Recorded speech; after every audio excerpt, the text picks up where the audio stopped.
Hello hello good evening to everyone. અહીંયા આગળ જેટલા પ્રેઝન્ટ છે બધાને હમણાં જે મેડમે વાત કરી એ મને બહુ સારી લાગી કે તમારે સૌથી વધારે વિચારવાનું છે કે તમારે શું કરવું છે, તમારે શું બનવું છે. બરાબર.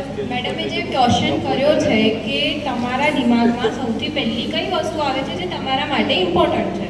મારા માટે કદાચ એ હેલ્થ છે. બિકોઝ ઓફ જ્યારે તમારી હેલ્થ સારી હશે ત્યારે તમે બધું જ સુખ તમારી પાસે છે. સરે બી હમણાં કહ્યું કે જેની હેલ્થ હશે એની વેલ્થ છે જ. બરાબર. હવે અકોર્ડિંગ ટુ હોમિયોપેથી, મેં હોમિયોપેથી કર્યું છે તો હું એ પ્રમાણે તમને કશું નોલેજ આપવાનો ટ્રાય કરીશ.